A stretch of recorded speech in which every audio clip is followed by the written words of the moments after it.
Merci, peuple de Dieu. Merci, l'Église du Seigneur. Nous sommes arrivés au moment où nous allons essayer de partager ce que Dieu nous a donné dans sa parole. Nous avons parlé de la parole de Dieu comme étant la manne. Nous avons parlé de la parole de Dieu les jours passés comme étant la provision que Dieu a donnée à son peuple dans le désert. Et sans cette manne, il n'y a pas de vie. Et nous avons parlé de la grandeur qui ne vient qu'à partir de cette manne. On ne peut pas devenir grand en mangeant seulement de la nourriture qui fait croître notre corps, mais on devient grand dans l'âme qu'en mangeant la nourriture que Dieu donne à travers ou par les biais de sa parole. Bien-aimés dans le Seigneur, nous avons parlé de pain des grands et nous l'avons expliqué. Mais le pain des grands ne s'est pas donné en Égypte. Car en Égypte, ils avaient d'autres nourritures. En Égypte, ils avaient d'autres repas. Et le repas qu'ils avaient en Égypte, c'était des oignons. Tout ce que nous mangeons, le fumbois, tout ce que nous mangeons, les beefsteaks, tout ce que nous mangeons, le pizza, tout ce que nous mangeons, de la viande du cochon, de la viande de la vache, du mouton, des légumes, ça c'est la nourriture de l'Égypte. Mais quand ils étaient arrivés dans le désert, ils avaient le temps à faire à un autre repas. Et ce repas-là s'appelait la manne. Bien-aimés dans le Seigneur, la manne n'était pas le désir de l'homme, mais c'est Dieu, dans la cuisine céleste, l'a préparé pour son peuple.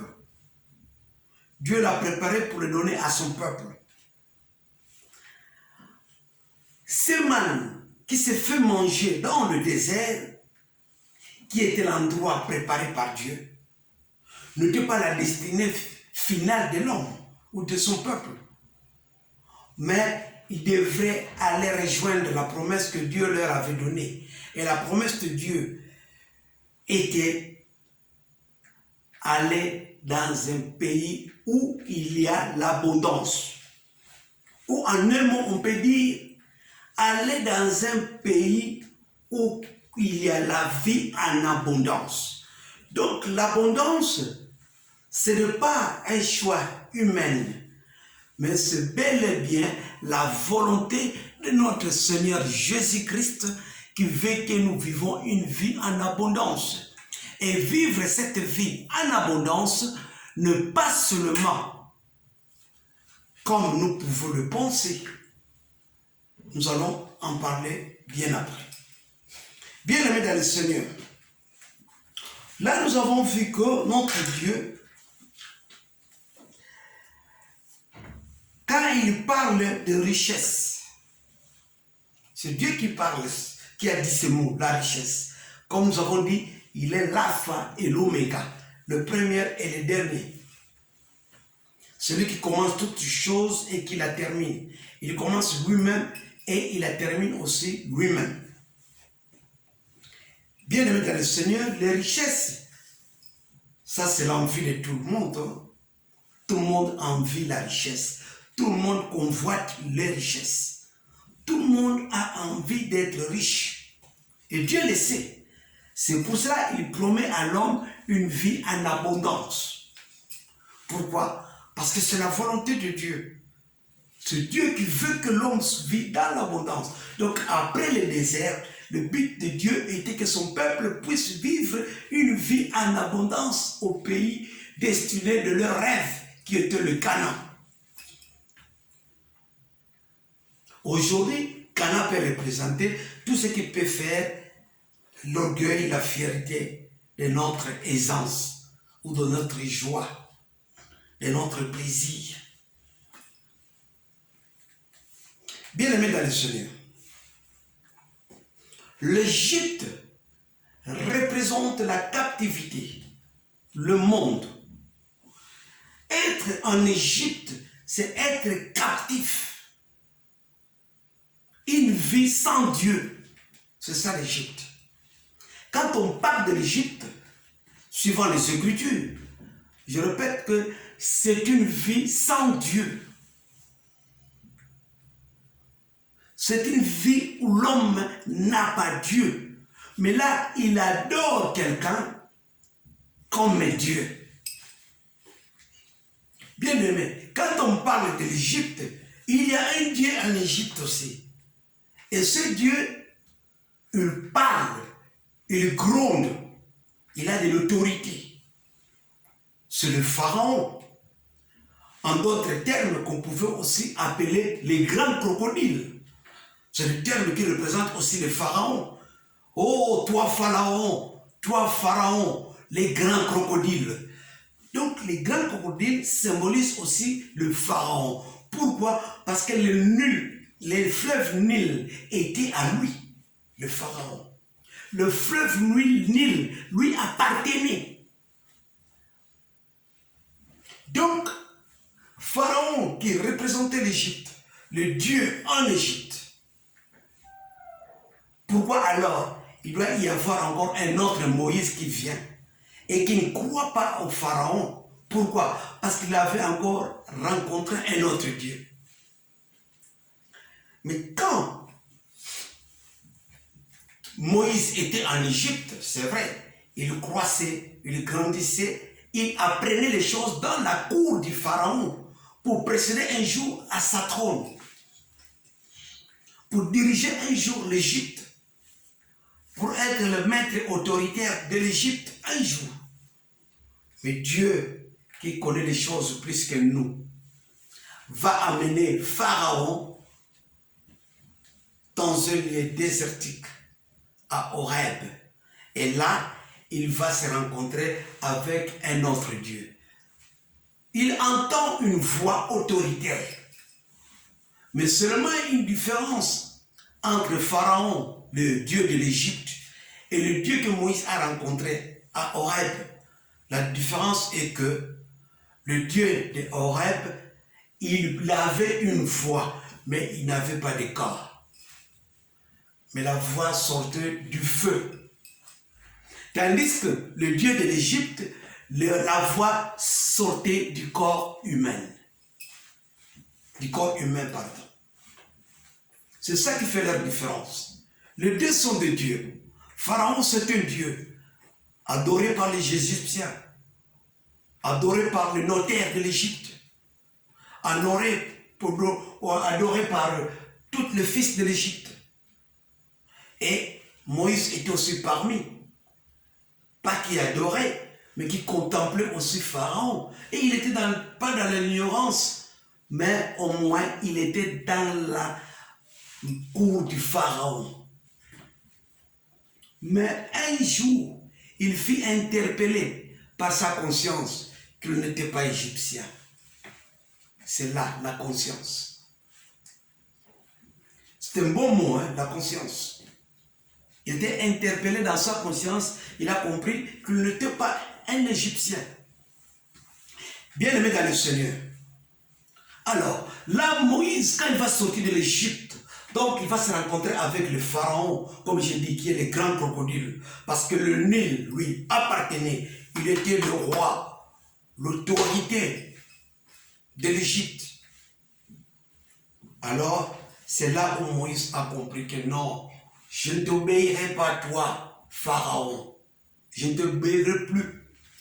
Car je vais de rencontrer un autre Dieu qui m'a parlé. Et ce Dieu-là a une voix autoritaire, mais il n'a pas de corps. Je l'ai vu, je l'ai entendu, mais à travers le feu. Bien-aimés dans le Seigneur, nous parlons, notre thème d'aujourd'hui qui est la vie en abondance. C'est vrai, en Égypte, ils mangeaient très bien. Il y avait de bons repas. Des oignons, des chardons, des morceaux de viande mélangés avec des os. Ils mangeaient après avoir travaillé durement comme des esclaves. Mais bien aimé, il pleurnichait aussi. Parce que le travail était trop dur. Il pleurnichait aussi, bien aimé. Parce que ce qu'ils faisaient en Égypte était trop fort. Ça dépassait leur énergie. Ils devaient déployer plusieurs énergies pour pouvoir, bien aimé, gagner leur pain. Ils devaient travailler durement en fait de gagner leur pain. Le travail en Égypte n'était pas facile. Ils étaient dans une abondance, mais une abondance pénible. Mais Dieu, quand il donne l'abondance, il les donne non pas d'une manière pénible, mais d'une manière paisible. Donc chez le Pharaon, c'est pénible, mais chez le Dieu, notre Dieu en nous, les Jéhovah Nissi, les Jéhovah Rama, les Jéhovah Tsikenu,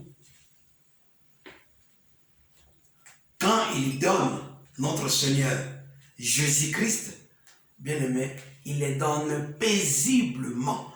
Et cela était le but de Dieu, de sortir de l'Égypte pour passer au désert, qui était l'endroit de l'apprentissage. Ils devaient apprendre à connaître un autre Dieu. Parce qu'ils étaient en Égypte où il y avait un Dieu, qui est Pharaon. Alors, ils devaient sortir de l'Égypte pour passer au désert, en fait de faire connaissance, de faire l'apprentissage, d'avoir la connaissance de notre Dieu.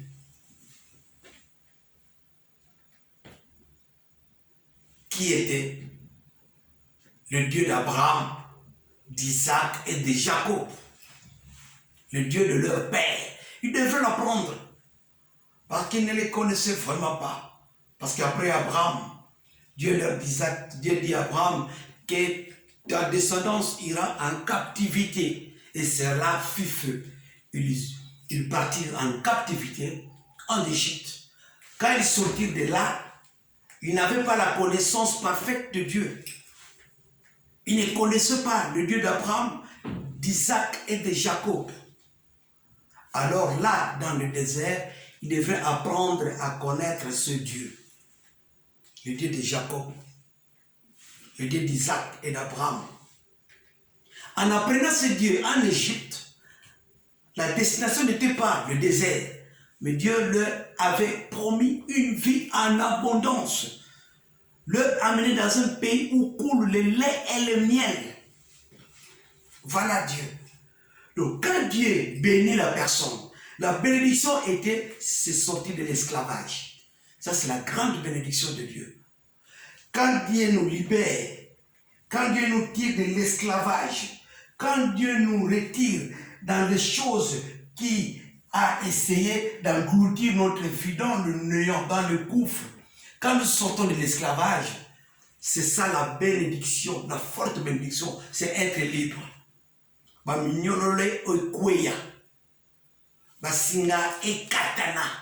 Quand on est libre, ça c'est la forte bénédiction que Dieu peut nous donner, c'est être libre. Bien aimé, tu peux avoir de l'argent, tu peux avoir une vie paisible, tu as tout à manger, mais si tu n'es pas libre, tu manges comme un esclave libre. Bien aimé, quelle que soit l'abondance, quel que soit tout ce qu'on a mis à ta disposition, tu ne seras jamais heureuse. Mais la vie heureuse, c'est quand on est totalement libre.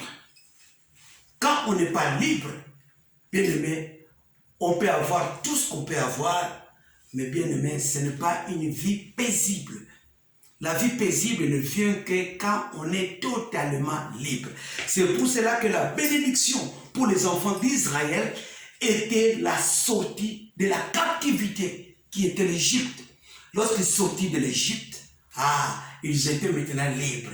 Et là, en devenant libres, ils pouvaient maintenant commencer à adorer leur Dieu. Parce que là, en Égypte, ils n'adoraient pas le Dieu. Là, en Égypte, ils n'étaient pas libres. Là, en Égypte, ils étaient sous l'oppression du Pharaon, les grands crocodiles. Ils étaient sous l'oppression de l'autorité de l'Égypte, qui est le Pharaon. Et quand Dieu le libère, c'est ça la grande bénédiction que le peuple d'Israël reçut de Dieu. Et de cette bénédiction, quand Dieu donne la bénédiction, il n'arrête pas seulement de bénir la personne. La bénédiction, il est spirituel, mais il fallait que vous puissiez le vivre, la bénédiction doit être matérialisée. Donc, quand Dieu vous bénit, il vous récompense aussi. C'est pour cela que vous voyez que même Saül, qui a été béni par l'Éternel, en pouvant gagner la bataille avec ses ennemis, il ne s'arrêtait pas seulement à la grande victoire de pouvoir gagner ses ennemis, mais il eut aussi des grands butins. Voilà comment Dieu fait. Il te donne la liberté et il te donne aussi des récompenses. C'est ça ce que Dieu fait. Il ne s'arrête pas seulement à la bénédiction spirituelle, mais il te donne aussi la bénédiction physique. Donc il le matérialise aussi. C'est pour cela qu'il a béni les peuples d'Égypte, les peuples d'Israël en Égypte, en leur disant, vous sortirez de la captivité, qui est une bénédiction, la vie libre, et il leur promet aussi la récompense, qui est la matérialisation de cette bénédiction. Quoi? Le lait et le miel, le Canaan. Voilà. Donc, de l'esclavage, la bénédiction est là. Ils ont reçu la liberté, et à part la liberté, il leur promet la vie en abondance dans un pays où coule le lait et le miel. Bien aimé dans le Seigneur. Mais une chose que je voudrais appeler les intentions, ou je voudrais canaliser les esprits des enfants de Dieu à une autre chose, plus que à ce que je viens de dire ici. Je viens de dire que Dieu, quand il libère la personne, c'est une bénédiction. Et la bénédiction s'ensuit avec des récompenses. Ces récompenses, ça matérialise ce que Dieu t'a donné en spiritualité. Il ne peut pas te donner comme esclave, mais il te donne un homme libre. En devenant libre, il te bénit. Il te récompense aussi. Donc la bénédiction, il est spirituel. Tu as la liberté à Kangolio. Si ma kangola abusuka wana te, ake ko pambola lisusu apesa yoskoyo omona ngona nzoto boy. Totangi na 1 Timothée chapitre 6 versets 17 à 19. Dans 1 Timothée chapitre 6 versets 17 à 19, 6, 17 à 19, Bible a le Sibisoboui. La Bible nous dit ceci à 6, 1 Timothée 6, 17 jusqu'à 19. Recommande aux riches du présent siècle de ne pas être orgueilleux et de ne pas mettre leur espérance dans les richesses incertaines qui nous donnent incertaines, mais de la mettre en Dieu qui nous donne avec abondance toutes choses pour que nous en jouissons. Recommande-leur de faire du bien, d'être riches en bonnes œuvres, d'avoir de la libéralité, de la générosité et de s'amasser ainsi pour l'avenir un trésor placé sur un fondement solide, afin de saisir la vie véritable. Bien-aimé, il y a ici vraiment de quoi de dire que la vie en abondance, c'est Dieu qui les donne. Il parle de riches qui peuvent avoir de l'abondance. Il parle de riches qui pouvaient avoir des excès dans leurs avoirs. C'est bien. Mais il appelle, notre Dieu appelle ces richesses innombrables de certains gens comme étant des richesses incertaines.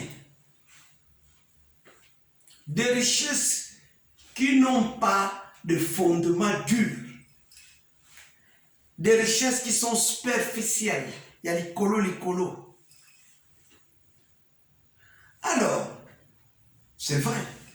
Toboya kami tukate, même ngasoba kabili ngamu tukana kundima. Nakoboya te. Mais le problème, c'est quoi?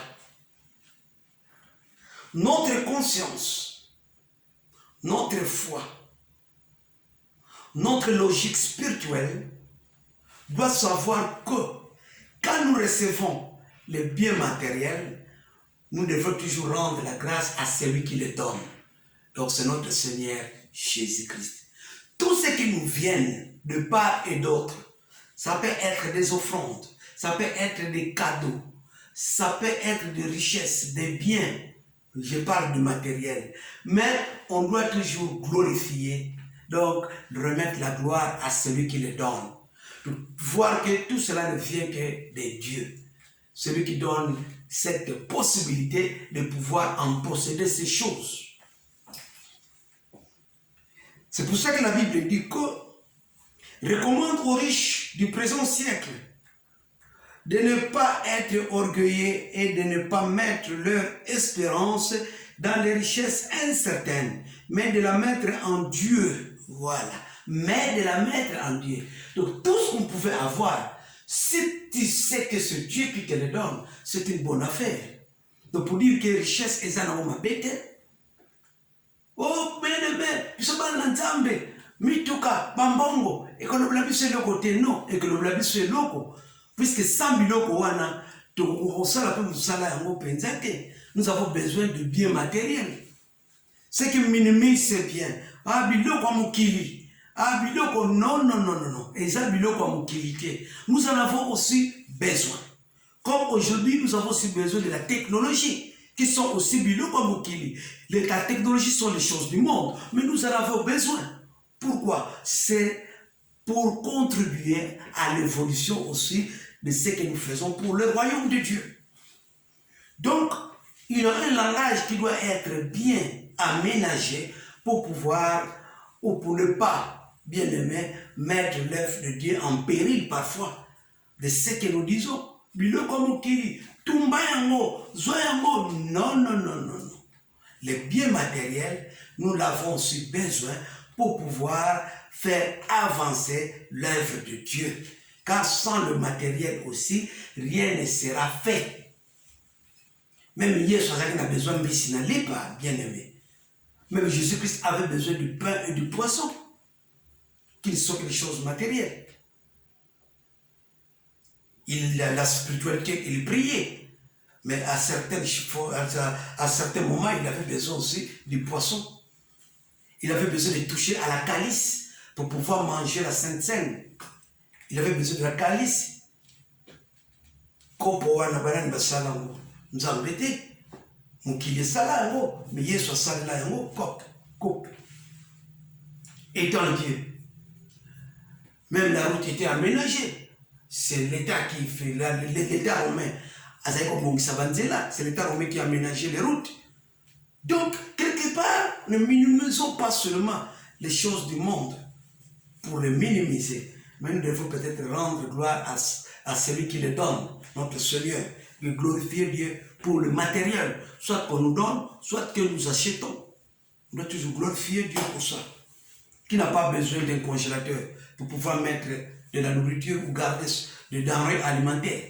Tous nous avons besoin de ces choses. Nous avons besoin d'un ventilo pour pouvoir nous aérer parfois quand il fait chaud. Nous avons besoin de l'avion pour voyager, pour aller prêcher la bonne nouvelle ailleurs. Mais ce qui est comme la mituka est comme le biloko mukili. Ce qui est comme le mbongo la mituka, ah, biloko mukili. Mais non, ce ne sont pas les choses du monde. Tout l'essentiel, c'est rendre gloire à notre Seigneur, que ce soit dans les choses du monde, que ce soit dans les choses spirituelles, rendons gloire à Dieu qui nous fait grâce, en fait qu'on puisse pouvoir toucher à certaines choses de la vie.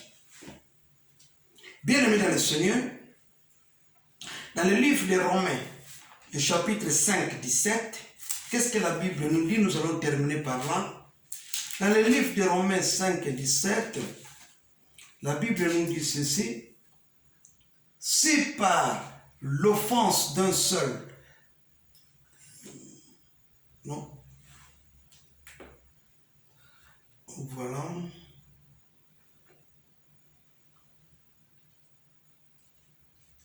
ouais. Donc nous avons lu, pardon bien-aimé, nous avons lu 1 Timothée 6 et on s'est arrêté jusqu'à 19. Alors, donc, la vie à l'abondance, en quelque sorte, c'est aussi porter beaucoup de fruits pour Dieu. On ne doit pas être seulement à l'abondance dans ce qui est matériel, mais aussi, quand Christ va, là nous parlons de Moïse, mais Moïse, lorsqu'il va dire que Dieu va susciter un autre prophète au milieu de vos frères, vous l'écouterez. Et ce prophète, c'est notre Seigneur Jésus-Christ. Et quand il va, il nous apprend maintenant la vraie spiritualité. Il dit que la vraie liberté, c'est lorsque le Fils de l'homme vous a franchi. Quand c'est Jésus-Christ qui vous a franchi, bien aimé, vous êtes réellement et totalement libre. Et quand Jésus-Christ vous a franchi, il vous donne aussi une vie en abondance. Et cette vie en abondance, c'est les dons de Dieu. Et les dons de Dieu, c'est le Seigneur Jésus-Christ qui nous donne la vie en abondance, qui sont les dons spirituels. Comment voulez-vous que je suis un enfant de Dieu, mais je n'ai aucun don? J'ai des voitures, j'ai des maisons, je peux avoir une femme, j'ai des enfants, je connais quelques-uns, je suis renommé, mais je n'ai aucun don en moi. Mais le but de Dieu, que nous ayons des fruits en abondance par rapport à Dieu. Et Jésus-Christ vient pour nous prêcher une nouvelle évangile. Là, c'est la loi, l'évangile, c'est au temps de la loi, la bénédiction était le canard pour le lait et le miel. Mais Jésus-Christ, c'est la nouvelle évangile. La bénédiction qui est le Fils de l'homme vous a franchi. Et nous avons la vie en abondance qui est la fructification ou la multiplication des dons spirituels en nous. Mituka, ma bête, de voiture, ce n'est pas mauvais. De maison, ce n'est pas mauvais. Avoir une femme, ce n'est pas mauvais. S'habiller, ce n'est pas mauvais. Tout ce que vous pouvez avoir, comme je l'ai dit, dans les temps anciens, le matériel, ce n'était pas mauvais. Mais Jésus-Christ vient avec un autre évangile. Il y a un mot que notre bien-aimé Jean-Baptiste pouvait dire que je ne peux pas même dénouer les liens de les liens de ces souliers. Pourquoi? Parce que lui-même est capable d'ouvrir ces liens. Et ces liens-là, c'est quoi? C'est la nouvelle évangile. C'est la nouvelle lecture et révélation de la parole de Dieu. Jésus-Christ était venu et on appela ces enseignements une nouvelle doctrine. Les gens de son temps pouvaient appeler que, mais quelle est cette nouvelle doctrine qu'il nous apporte? La nouvelle doctrine de Jésus-Christ qui nous apporte est que la liberté que les enfants d'Israël ont reçue de l'Égypte, mais cette fois-ci, c'est lui-même qui a franchi l'homme. Donc il lui libère lui-même, il prend l'homme de la captivité, de la main du diable, et l'amène dans le pays où coule le lait et le miel. Du temps de la loi, c'était Canaan, et dans notre temps, c'est la vie en abondance, c'est les différents dons que nous pouvons avoir dans le royaume de Dieu. Le royaume de Dieu, c'est l'Église, où nous recevons les dons. Quand nous prions Dieu, quand il nous exauce, et ce que nous pouvons lui demander de meilleur, c'est avoir des dons. Il a les dons de parler, les dons de prier, les dons de confesser, les dons de la foi, les dons de la parole, les dons de guérir. Parmi tous ces dons-là, si nous avons ne fût-ce que 2, ça nous fait déjà beaucoup, bien aimés. Parmi tous ces dons-là, si nous avons ne fût-ce qu'un, ça nous fait déjà beaucoup. C'est pour ça qu'il nous dit d'avoir une vie en abondance par rapport à ces dons aussi bien aimés. Pour ne pas beaucoup vous tenir, je préfère limiter par là et je vous souhaite un bon dimanche. Si vous avez des questions à me poser, vous pouvez les poser au 07 83 14 62 41. Le pasteur Dédé. Soyez tous bénis et je vous souhaite un bon dimanche au nom de notre Seigneur Jésus-Christ. Notre thème était la vie en abondance. Notre site s'appelle le pain de grand. Merci, que Dieu vous bénisse.